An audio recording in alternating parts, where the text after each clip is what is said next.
கருவூல கணக்கு ஆணையரிடம் சென்று வரும் வரை அந்த இடத்தை நிரப்புறதுக்காக தான் கூப்பிட்டுருக்காங்கன்னு இப்பதான் எனக்கு தெரியுது. கரெக்டா வந்தோடனே கிளம்பிட்டாங்க. மரியாதைக்குரிய தோழர் ஜாக்டோஜியோட ஒருங்கிணைப்பாளர் அருமை சகோதரர் அரசு சங்கத்தினுடைய செயலாளர் சோமு அவர்கள் பேசும்போது மேல இப்படி ஒரு லைன் இப்படி போறாரு, அப்புறம் கீழே ஒரு லைன் வராரு. எனக்கே ஒன்றும் கணிக்க முடியல அவரோட ஸ்பீச்சை. இந்த பக்கம் போறாரா அந்த பக்கம் திரும்புறாரா. திடீர்னு என்னை அழைத்து தலைவரை அழைத்து கொண்டு போய் பேச விடுங்கள் 10 நிமிடம், 10 ஆண்டுகள் உங்களை இந்த அறையினையில் அப்படின்றாரு. எங்களை களத்தில் இறக்கி விடுவதற்காக நீங்கள் எங்களை சோதிக்காதீர்கள்னு ஒன்று அடுத்த 2வது செகண்ட் யூ டர்ன் போடுறாரு. எனக்கே புரியல இது எந்த பக்கம் போகுது, என்ன இருக்குதுன்னு தெரியல அப்படின்றாரு. இதுல இருந்து ஒண்ணு மட்டும் தமிழ்நாடு அரசு ஊழியர் சங்கம் இந்த அரசுக்கு சொல்லக்கூடிய செய்தியாக நான் பின்னாடி இருந்து உணர்வது என்னவென்று சொன்னால், எங்களை போராட்ட பாதையில் அழைத்து செல்வதும் செல்லாமல் இருப்பதும் உங்களுடைய நடவடிக்கைகள் தான் இருக்கிறது என்பதை சொல்லாம சோமு தோழர் சொல்லி பேசிட்டு போறார். உண்மையிலே இந்த யதார்த்தமான ஆசிரியர் அரசு ஊழியர்கள் எதிர்பார்க்கிற, ஆசிரியர் அரசு ஊழியர்கள் மிகுந்த கலக்கத்தில் இருக்கிற, பல்வேறு தொலைபேசியிலே மாதந்தோறும் எங்களை தொடர்பு கொண்டு ஒவ்வொரு மருத்துவமனையிலிருந்து கதறி கொண்டிருக்கிற அந்த ஊழியருடைய அந்த உணர்வுகளை புரிந்து கொண்டு தமிழ்நாடு அரசு ஊழியர் சங்கம் எடுத்து வைக்கிற ஒவ்வொரு கோரிக்கையும் அது வெற்றியில் தான் முடியும் என்ற நம்பிக்கையோடு இந்த போராட்டத்தை கையில் எடுத்திருக்கிற தமிழ்நாடு அரசு ஊழியர் சங்கத்தினுடைய ஒட்டுமொத்த நிர்வாகிகளுக்கும் பெருந்திரளாக கலந்து கொண்டிருக்கிற சங்கத்தினுடைய போர்வாளர்களுக்கும் எனது வணக்கத்தை நான் தமிழ்நாடு ஆசிரியர் முன்னேற்ற சங்கத்தின் சார்பாகவும் ஜாக்டோஜியோ பேரமைப்பின் சார்பாகவும் முதலிலே தெரிவித்துக் கொள்கிறேன். இது எல்லாமே ஒரே வரியில நீங்க முடிச்சிருக்கீங்க. இந்த திட்டத்தை அரசை எடுத்து நடத்த வேண்டும். எல்லாமே கம்ப்ளீட்டா முடிஞ்சிடும். ஒவ்வொரு முறையும் ஒவ்வொரு மருத்துவமனைக்கும் ஒவ்வொரு தடவை ஸ்பெஷலிஸ்ட் நம்ம முபாரக் தோழர் நினைக்கிறேன்ல, தமிழ்நாட்டுக்கு அவர் தான் ஸ்பெஷலிஸ்ட். நானே கூட பல முறை அவருக்கு தான் போன் பண்றது உண்டு. ஸ்பெஷலிஸ்ட் ஆயிட்டார். ஒவ்வொரு முறையும் இதற்காக பல மணி நேரங்களை செலவு செய்யக்கூடிய நம்ம பணத்துல, நம்ம கட்டக்கூடிய பணத்துல பல கோடிகளை கொழிக்கிற இந்த இன்சூரன்ஸ் நிறுவனத்திடமிருந்து நமக்கு தேவையான அந்த உதவிகளை பெறுவதற்கு துடிக்கிற துடிப்பை எல்லாம் உள்வாங்கி இந்த போராட்டம் நடந்து கொண்டிருக்கிறது. இது இதற்கான போராட்டம் மட்டுமல்ல, அடுத்த கட்ட இலக்குகளை நோக்கி களத்தில் நீங்கள் செல்லக்கூடியதற்கான ஒரு ஆயத்த போராட்டமாக நான் பார்க்கிறேன். அதனால்தான் தோழர்கள் அழைத்தவுடன் எனக்கு தெரிந்து இந்த ஆட்சி பொறுப்பேற்றவுடன் முதல்ல டாஸ் போட்டு மேட்ச் ஆரம்பிச்சிருக்கிறது தமிழ்நாடு அரசு ஊழியர் சங்கம் தான் நான் நினைக்கிறேன். எனக்கு தெரிஞ்சு இந்த மருத்துவ செவிலியர்கள் பண்ணாங்க, அது ஆஸ் யூசுவல், அது போராட்டத்தோட தொடர்ச்சியா பார்த்தேன். இப்ப அரசு சங்கம் எப்படி பால் இந்த சைடு லெக் ஸ்பின்னா இல்ல ஆஃப் ஸ்பின்னா கூகுளியா என்னன்னு பார்த்தா, என்றைக்கும் தமிழ்நாடு அரசு ஊழியர் சங்கம் ஊழியர் நலன் சார்ந்து மட்டும்தான் இருக்கும் என்பதை இந்த நேரத்தில் நீங்கள் நிரூபித்துக் கொண்டிருக்கிறீர்கள். மரியாதைக்குரிய தலைவர் பாஸ்கர் அவர்களாக இருந்தாலும், மரியாதைக்குரிய செயலாளர் அவர்களாக இருந்தாலும், அவருடைய பணி அளப்பரிய பணி. பல பேர் பல விஷயங்களை பேசுவாங்க, பல பேர் பல கோரிக்கைகளை நாம் கடந்த ஆட்சியிலே வைத்து சில கோரிக்கைகள் நிறைவேறாமல் போன்ற மன வருத்தங்களும் கோபங்களும் கூட உண்டு.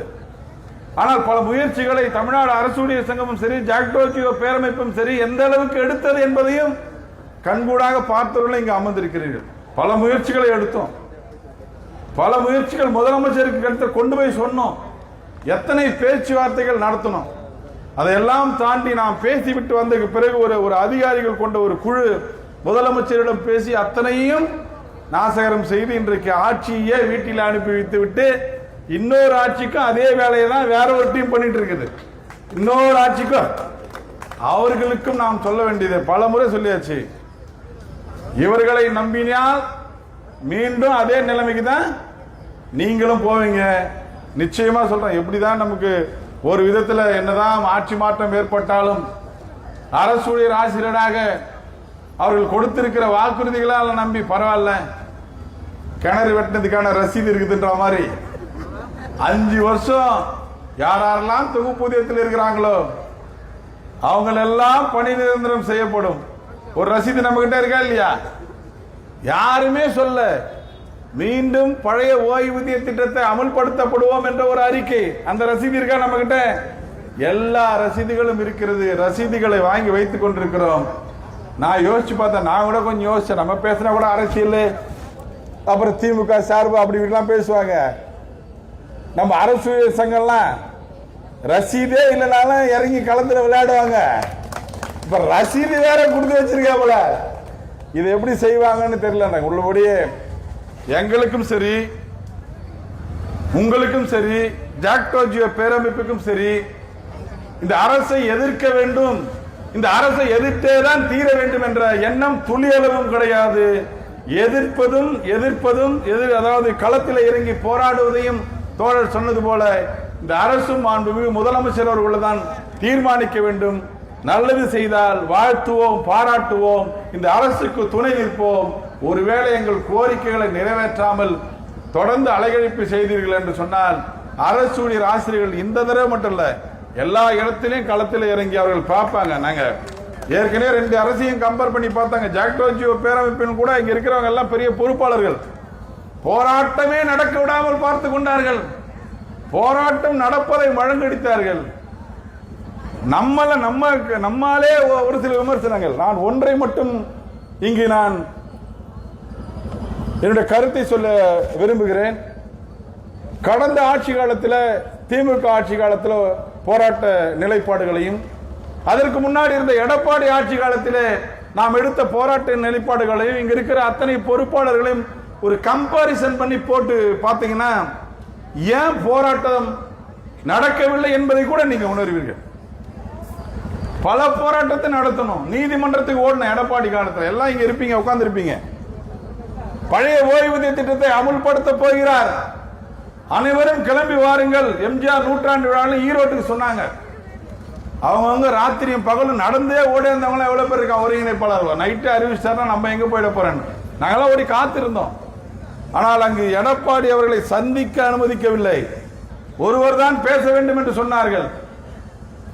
போனதுக்கு அப்புறம் சொன்னார், எங்களால் இந்த கோரிக்கையை நிறைவேற்ற முடியாது என்று நேரடியாக ஒருங்கிணைப்பாளர்கள் சொன்னவுடன் தான் நேரா களத்தில் ஜாக்டோ ஜியோ பேரமைப்பு அன்னைக்கு ஒரு டீம் வரலன்னு சொன்னுச்சு. ஒரு டீம் களத்தில் இறங்கி நீதிமன்ற ஆணையையும் பொருட்படுத்தாமல் நாங்கள் தொடர்ந்து போராடுவோம் என்று களத்திலே அரசு சங்கத்தோடு இணைந்திருந்த அந்த ஜாக்டோ ஜியோ பேரமைப்பு களத்தில் இறங்கிச்சு. அதுக்கப்புறம் தொடர்ந்து போராட்டே இருக்கிறோம். அழைத்து பேசி தான் நம்ம போராட்ட கோரிக்கையே. அழைத்து பேசி நம்ம கூட்டு பேசியிருந்தாலும் கொஞ்சம் போராட்டத்தோட வீரியம் எடப்பாடி நேரத்தில் கூட குறைந்திருக்கும். ஆனா அந்த பக்கம் தான் 72 மணி நேரம் உண்ணாவிரதம் இருப்போம், அந்த பக்கம் தான் காலவரற்ற உண்ணாவிரதம் இருப்போம், காலவரற்ற வேலை நிறுத்தம் இருப்போம். என்னைக்காவது எடப்பாடி கூப்பிட்டு பேசினாரா? ஆனா கடந்த முதலமைச்சர் அவர்கள் அவர் கோரிக்கை நிறைவேற்றுவதற்கு அவர் வாய்ப்பில்லை என்று சொன்னாலும் கூட ஒவ்வொரு போராட்டத்தின் போதும் மாண்போடு ஜாக்டோ ஜியோ அமைப்பை அழைத்து பேசி நமக்குரிய அங்கீகாரத்தை கொடுத்ததன் விளைவாகத்தான் கொஞ்சம் அந்த ஸ்பீடு கொஞ்சம் குறைஞ்சது. வேற ஒன்றும் இல்லை, அந்த ஸ்பீடை குறைஞ்சதுன்னு கூப்பிட்டு உரிய மரியாதையை கூட எங்களால் இப்பொழுது முடியவில்லை, தொடர்ந்து செய்கிறோம் என்று சொன்னார்னா, மற்றபடி வேற யாரையும் அந்த ஒப்பிட்டு பார்த்தீங்க குறைக்கணும் அங்கே ஏற்றணுன்ற எண்ணம்லாம் யாருக்கும் இல்லை. அப்படி நாங்கள் ஒரு சிலர் நினைச்சாலும் உங்க அரசு சங்கம்லாம் அதை கேட்குற ஆள்லாம் கிடையாது. நீங்க கொஞ்சம் அமைதியா போங்கன்னு ஒரே ஒரு விஷயத்தை மட்டும் நீங்க புரிஞ்சுக்கணும். இந்த பான்பு இப்ப நல்லா ஞாபகம் இருக்கு. தோழர் சகோதரர் அவர் முன்னாடி சீனிவாசன் தோழர் அவர் இருக்கும்போது, அதுக்கப்புறம் கூட்டு பேசும்போது முதலமைச்சர் பேச்சுவார்த்தையில் பேசும்போது முன்னாள் முதலமைச்சர் முத்துவேல் கருணாநிதி ஸ்டாலின் அவர்கள் சீனிவாசன் தோழர் கிட்ட கேட்கிறாரு, அந்த டீயை சாப்பிடுங்க, அந்த காஃபியை குடிங்க,